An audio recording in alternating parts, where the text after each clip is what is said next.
মাতৃ ৰঙালী বিহু সন্মিলনীৰ তৰফৰ পৰা সকলো অসমবাসী ৰাইজকে ৰঙালী বিহুৰ শুভেচ্ছা আৰু উলগ জনালো।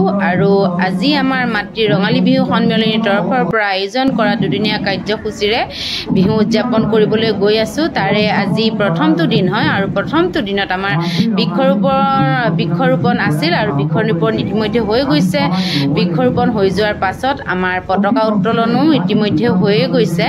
পতাকা উত্তোলনখিনি আপোনালোকক দেখাব নোৱাৰিলোঁ, মই দুখিত। বাকীখিনি আপোনালোকক অলপকৈ দেখাই যাম। আৰু এয়া আমি পতাকা উত্তোলনৰ তলৰ পৰাই আমি ভিডিঅ'টো বনালোঁ মই, আৰু সকলোখিনিয়ে পতাকাৰ তলত ৰৈ আৰু ছাৰৰ ধুনীয়াকৈ ছাৰৰ বক্তব্যখিনি শুনি আছে। বৰ ধুনীয়াকৈ ছাৰে বক্তব্য দিছে আৰু শুনিও ভাল লাগিল। আৰু ছাৰকো বহুত বহুত বহুত ধন্যবাদ জনালোঁ আমাক ইমানখিনি সহায় কৰাৰ বাবে। আৰু এয়া আমি পতাকা উত্তোলনৰ পাছত বিহু দল এটি মাতিছিলোঁ ইয়াতে বিহু পৰিৱেশন কৰিবৰ কাৰণে। এয়া বিহু দলটো পতাকাৰ তলতেই থিয় হৈ আছে আৰু ছাৰে পতাকা উত্তোলন কৰি পতাকাৰ তলতে ছাৰৰ বক্তব্য দি আছে।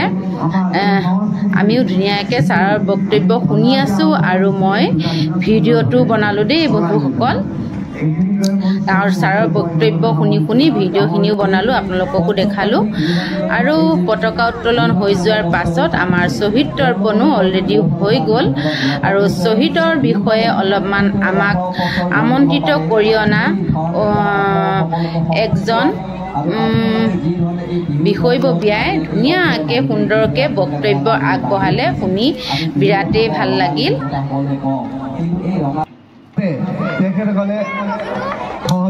আৰু এয়া দেখিছে ইমান গৰমত পতাকাৰ তলত থাকিব নোৱাৰি সকলো বিহুৰ মঞ্চলৈ সোমাই আহিল, কাৰণ বিহুৰ মঞ্চখনৰ তলতেই ৰ'দ অলপমান কম। অনুষ্ঠিত হ'ব। আটাইবোৰ অনুষ্ঠানতে আমি ৰাইজৰ সহায় সহযোগিতা কামনা কৰিছোঁ।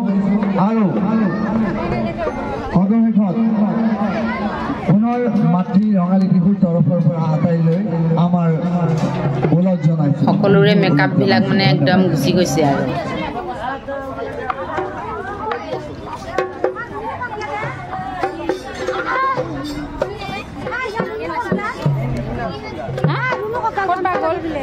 গামোচাখন দে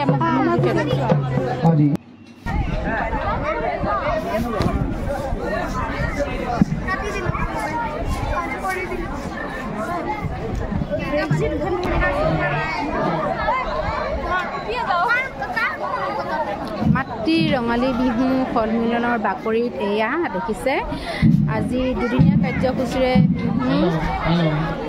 চলি আছে। আজি প্ৰথমটো দিন, গতিকে প্ৰথমটো দিনত আমি পতাকা উত্তোলন কৰি লোৱাৰ পাছত এতিয়া এয়া দেখিছে আমি বিহু হুঁচৰি দল এটা আমন্ত্ৰণ কৰি আনিছিলোঁ। আৰু এয়া বিহু হুঁচৰি দলটোৱে এতিয়া বিহু হুঁচৰি পৰিৱেশন কৰিব। অকণমান মাতৃ ৰঙালী বিহু সন্মিলনৰ বাকৰিৰ পৰা আপোনালোকক দেখাই আছোঁ, গতিকে চাই থাকিব আৰু ভাল লাগিলে লাইক এটা কৰি দিব দেই বন্ধুসকল।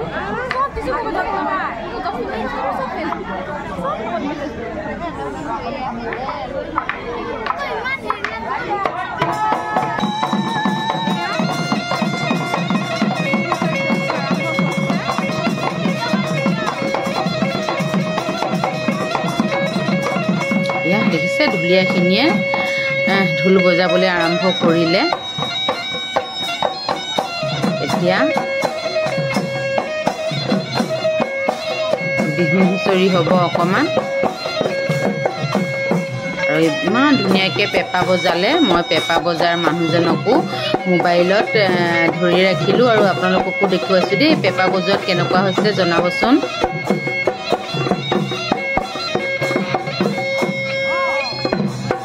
নাচনী খুৰীখিনিও পূৰা মানে ৰখি আছে আৰু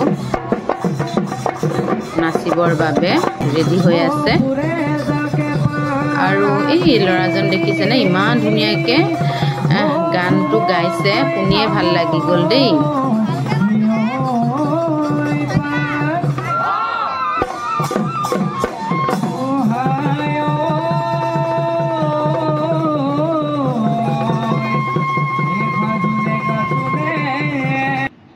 আৰু এয়া নাচনি আহি গ'ল নাচিবৰ বাবে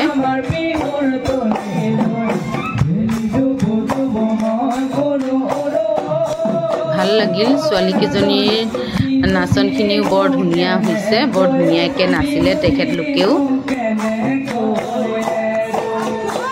তেখেতলোকৰো উজ্জ্বল ভৱিষ্যত কামনা কৰিছোঁ